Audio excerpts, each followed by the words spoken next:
जब भी हम अपनी इन्वेस्टिंग की जर्नी स्टार्ट करते हैं तो अक्सर हमने लोगों को ये कहते हुए सुना है कि अगर आपने आज से कई साल पहले विप्रो, एमआरएफ, इन्फोसिस के 10,000 रुपए के शेयर्स भी लिए होते तो वो आज की डेट में लाखों करोड़ों रुपए होते। लेकिन यहाँ सवाल ये आता है कि आज से 15-20 साल पहले किसको पता था कि ये सारी कंपनीज एक दिन मल्टी बैगर स्टॉक्स बनेंगी। पता लग सकता है। अगर हम किसी भी कंपनी की प्रॉपर फंडामेंटल एनालिसिस करें तो हम ऐसी किसी कंपनी में इन्वेस्ट कर सकते हैं जो आगे चल के इन्फोसिस, एमआरएफ, विप्रो जैसी कंपनीज बने।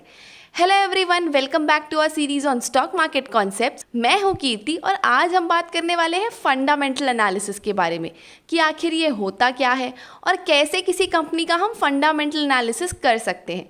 लेकिन वीडियो स्टार्ट करने से पहले अगर आप इस चैनल पे न्यू हैं और आपने अभी तक इस चैनल को सब्सक्राइब नहीं किया है तो देर किस बात का कर रहे हो, जल्दी से सब्सक्राइब करो और बेल आइकन को हिट करो ताकि हमारी सारी ही वीडियोस की नोटिफिकेशंस आप तक पहुंचती रहे। तो सबसे पहले जानते हैं कि आखिर ये फंडामेंटल एनालिसिस होता क्या है।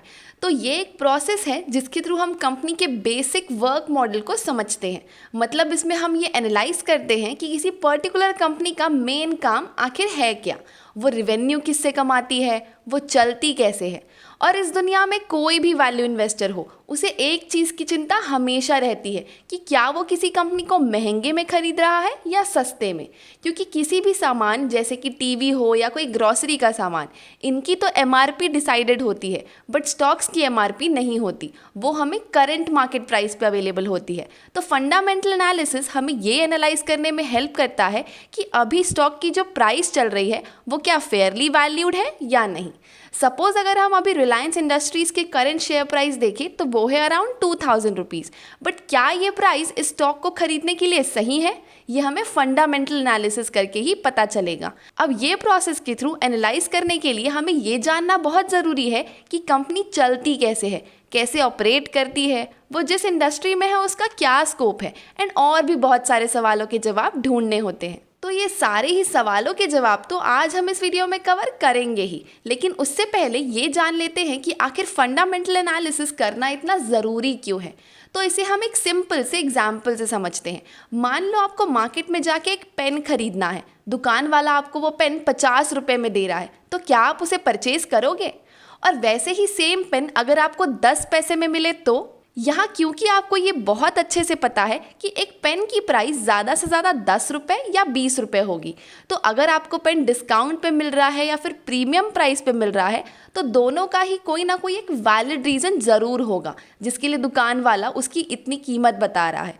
तो वैसे ही आज आप किसी कंपनी का शेयर खरीदने जाते हैं, फॉर एग्जाम्पल अगर रिलायंस इंडस्ट्रीज़ की करंट मार्केट प्राइस है अराउंड 2000 रुपीज़, तो यहाँ पे एज एन इन्वेस्टर आपका ये जॉब होगा कि आप रिलायंस के शेयर को उसकी एक्चुअल वैल्यू से कम पे परचेज करो। जैसे सपोज रिलायंस इंडस्ट्री की अगर फेयर वैल्यू है 2500 रुपये, तब तो 2000 का शेयर लेना is a good option. But वहीं अगर इसकी फेयर वैल्यू 1000 रुपये है तो यहाँ पे ये शेयर महंगा हुआ, तो आप क्यों किसी शेयर को कॉस्टली में खरीदना चाहेंगे। तो फंडामेंटल एनालिसिस आपको कोई भी कॉस्टली शेयर परचेज करने से बचाएगा। तो अब सवाल ये आता है कि आखिर ये पता कैसे किया जाए कि किसी कंपनी की फेयर वैल्यू, या इन्वेस्टिंग में हम इसे इंट्रिंसिक वैल्यू भी कहते हैं, तो ये पता कैसे लगाई जाए। तो इसके कुछ टूल्स होते हैं जिससे हम किसी कंपनी की फेयर वैल्यू तक पहुंच सकते हैं। तो चलिए जानते हैं कि आखिर ये टूल्स है क्या। तो जनरली इन्वेस्टर्स 3 टाइप के टूल्स यूज़ करते हैं जिसके थ्रू वो किसी भी कंपनी की फेयर वैल्यू तक पहुंच पाते हैं। सबसे पहला टूल है बाय एनालाइजिंग फाइनेंशियल रिपोर्ट्स, जैसे कि balance sheets, income statements, cash flow. इन सब स्टेटमेंट से हमें कंपनी की फाइनेंशियल हेल्थ का पता लगता है कि कंपनी के पास कितने एसेट्स एंड कितनी लाइबिलिटीज़ है, कितनी इनकम वो करती है, कितना कैश उनके पास है और उसमें से कितना ये एक्सपेंस करते हैं और कितना प्रॉफिट बनाते हैं। फिर आती है अर्निंग्स, जैसे कि quarterly earnings and projected future earnings. और लास्ट में है फाइनेंशियल रेशियोज, जैसे कि EPS, P ratio, ROE, PB etcetera. और अब आप ये सोच रहे होंगे कि बाप रे इतना सारा डेटा देखना पड़ेगा। तो ये सारी ही इन्फॉर्मेशन, चाहे वो कंपनी की बैलेंस शीट हो या कैश फ्लो स्टेटमेंट या फिर कोई रेशियो, ये सब कुछ आपको टिकर पे बहुत ईजीली कंपनी के नाम से सर्च करने से मिल जाएगा। अब बात करते हैं फंडामेंटल एनालिसिस के टाइप्स के बारे में। तो तो फंडामेंटल एनालिसिस दो तरीकों से किया जाता है, पहला है क्वालिटेटिव एंड दूसरा है क्वांटिटेटिव। तो अगर हम बात करें क्वांटिटेटिव एनालिसिस की, तो इसमें हम नंबर्स एंड फिगर्स के थ्रू कंपनीज को जज करते हैं। मतलब हम सारे ही फिगर्स को एनालाइज करेंगे, जैसे कि प्रॉफिट कितना हुआ, डेट कितना है, एसेट्स कितने हैं, लाइबिलिटीज़ कितनी हैं एंड वगैरह वगैरह। और ये सब हम वेरियस सोर्सेज से पता करेंगे, जैसे कंपनी का कैश इनफ्लो एंड आउटफ्लो जानने के लिए उसकी कैश फ्लो स्टेटमेंट्स एनालाइज करेंगे, जिससे हमें ये पता चलेगा कि एक्चुअली कंपनी कैश में कितना कमाती है और कितना खर्च करती है। और अगर आप कैश फ्लो एनालिसिस को इन डेप्थ समझना चाहते हैं तो आप हमारी ये वीडियो देख सकते हैं, जिसमें हमने कैश फ्लो को समझाया है और उसको एनालाइज कैसे करते हैं। इसकी लिंक हमने डिस्क्रिप्शन बॉक्स में दे दी है। फिर हम बैलेंस शीट को एनालाइज कर सकते हैं, जिसमें हम कंपनी की सारे एसेट्स, लाइबिलिटीज़, इनकम, एक्सपेंसेस सब कुछ पता लगा सकते हैं। अगर आप बैलेंस शीट एनालिसिस को डिटेल में समझना चाहते हैं तो आप हमारी ये वीडियो देख सकते हैं, इसकी लिंक हमने डिस्क्रिप्शन में दे दी है। ऐसे ही हम कंपनी के P&L स्टेटमेंट्स भी देखेंगे एंड और भी बहुत सारे रेशियोज़, जैसे कि PE ratio, PB ratio, debt to equity ratio and और भी बहुत सारे, जिससे हम कंपनीज़ के सारे फिगर्स की स्टेटस पता लग जाएगी।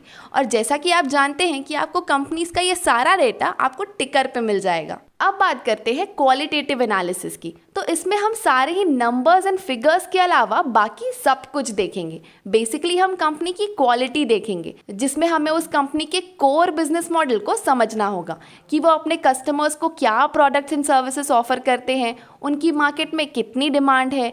इससे हम उस कंपनी के इंडस्ट्री ग्रोथ भी देखेंगे, इवन मैनेजमेंट भी, कि उस कंपनी को मैनेज करने वाले लोग कैसे हैं और कितने एफिशिएंट हैं अपने डिसीजन मेकिंग को लेके। इवन इसमें सारे कंपनी के कॉर्पोरेट गवर्नेंस भी देखा जाएगा और उनके कॉम्पिटिटर्स उनसे कितने स्ट्रांग है या कितने वीक है। ये सब कुछ क्वालिटेटिव एनालिसिस में कवर होगा और कंपनी से जुड़ी ये सारी ही इंफॉर्मेशन आपको उसके एनुअल रिपोर्ट से मिल जाती है और आपको हर लिस्टेड कंपनी के एनुअल रिपोर्ट्स टिकर से मिल जाती है। तो जब भी हम फंडामेंटल एनालिसिस करते हैं तो उसमें ये दोनों ही टूल्स को एनालाइज करना बहुत इंपॉर्टेंट है, क्योंकि यहाँ हम उसके मेन वर्क के बारे में समझने की कोशिश कर रहे हैं और कंपनी को इन एंड आउट जानने की कोशिश कर रहे हैं। तो अब बात करते हैं कि क्या फंडामेंटल एनालिसिस अच्छी चीज़ है या बुरी चीज़। तो जैसे हर इंसान में कुछ बुराइयां और कुछ अच्छाइयां होती है, वैसे ही फंडामेंटल एनालिसिस में भी कुछ अच्छा है और कुछ बुरा भी है। तो सबसे पहले अच्छी चीज़ों के बारे में बात करते हैं। तो सबसे पहला एडवांटेज ये है कि ये इन्वेस्टर्स के माइंड में कंपनी के बारे में एक थॉरो अंडरस्टैंडिंग बनाता है। अगर कोई फंडामेंटल एनालिसिस को यूज़ करता है तो वो उस बिजनेस के बारे में बहुत कुछ जान पाएगा और जानने से उसको ये एश्योरिटी रहेगी कि वो जिस भी कंपनी में अपना हार्ड अर्न्ड मनी इन्वेस्ट कर रहा है वह सही कंपनी है। ये आपको एक राइट डिसीजन लेने में हेल्प करता है।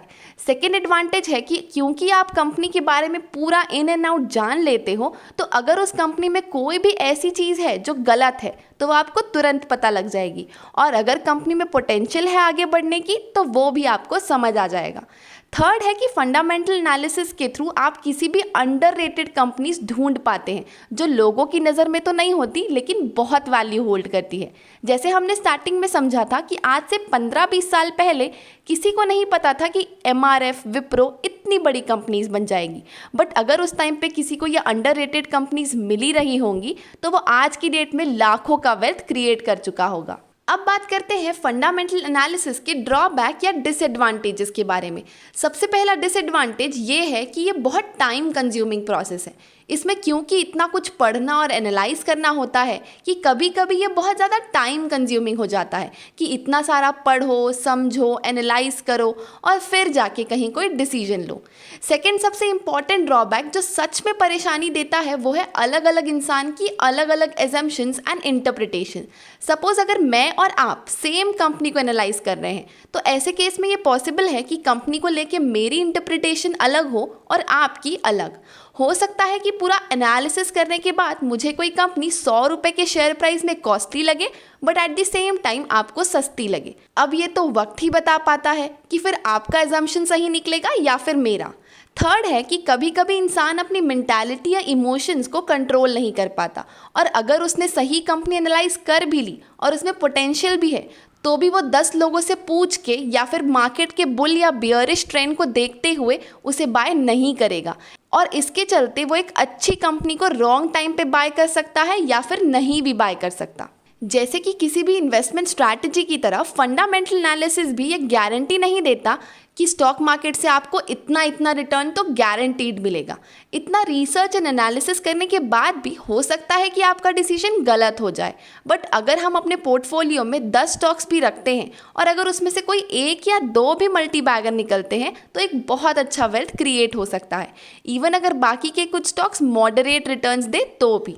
और चाहे आप आज की डेट में वॉरेन बफे जैसे वैल्यू इन्वेस्टर बोलो या पीटर लिंच, सब कोई फंडामेंटल एनालिसिस को ही फॉलो करते हैं और लॉन्ग टर्म इन्वेस्टर्स हैं। आई होप आपको आज की हमारी ये फंडामेंटल एनालिसिस की वीडियो अच्छी लगी होगी। अगर हाँ तो इस वीडियो को लाइक ज़रूर कीजिएगा और हाँ अपने फ्रेंड्स एंड फैमिली के साथ भी शेयर कीजिए। Thank you.